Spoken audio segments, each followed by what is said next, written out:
TV హమారా హైదరాబాద్. గత 10 ఏళ్లలో జరగని అభివృద్ధిని 2 ఏళ్లలోపే చేసి చూపిస్తున్నామని ఐటీ శాఖ మంత్రి శ్రీధర్ బాబు అన్నారు.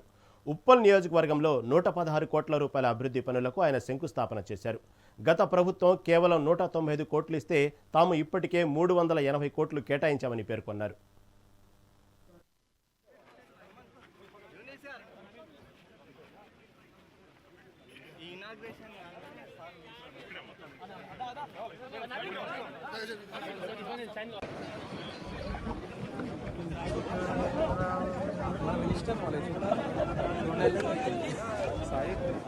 अरे मामा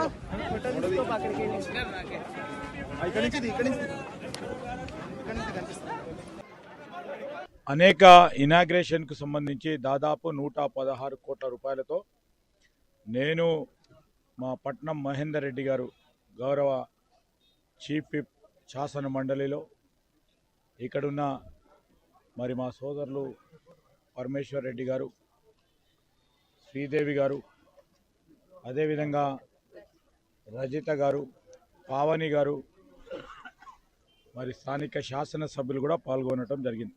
ఈ 2 సంవత్సరాల కాలయంలో ప్రధానంగా గ్రేటర్ హైదరాబాద్ మున్సిపల్ కార్పొరేషన్కు సంబంధించి నేరుగా ముఖ్యమంత్రి గారు స్వయాన మున్సిపల్ మంత్రిగా ఈ పట్టణము రాబోయే కాలంలో ఒక గ్లోబల్ సిటీ కాబోతా ఉన్న తరుణంలో మొత్తం యావత్ గ్రేటర్ హైదరాబాద్కు సంబంధించి కావాల్సిన మౌలిక సదుపాయాలతో పాటు మంచినీళ్ళు కానీ, డ్రైన్లు కానీ, రోడ్లతో పాటు మరి క్రీడా వ్యవస్థను కూడా పెద్ద ఎత్తున పెంపొందించాలని ఒక సందర్భంలో క్రీడా పాలసీని తీసుకొచ్చి అదేవిధంగా ఈ సిటీకి సంబంధించిన యువతకి సౌకర్యాలు కల్పించాలని ఇప్పుడే మేము మరి ఇదే ఉప్పల్లో దాదాపు 9 కోట్ల రూపాయలతో ఫుట్బాల్ స్టేడియంతో పాటు ఇండోర్ స్టేడియంలను కూడా శంకుస్థాపన కార్యక్రమాలు చేయడం జరిగింది.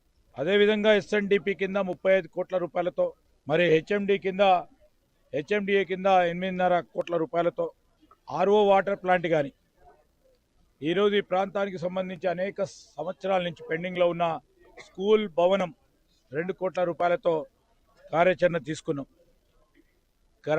కాప్రా మున్సిపల్ ప్రాంతానికి సంబంధించి దాదాపు 51 కోట్లు మరి ఈరోజు మనం శంకుస్థాపన చేస్తా ఉన్న సందర్భంలో ఒక్కసారి మా చిత్తశుద్ధి 2 సంవత్సరాల కాలయంలో గత ప్రభుత్వాలు ప్రలోభాలు పెట్టి ప్రగల్భాలు వాళ్ళకి గ్రేటర్ హైదరాబాద్కి ఏదో చేసినామని చెప్పిన గత ప్రభుత్వానికి పనితీరుకు మా పనితీరుకు నిదర్శనం అనేక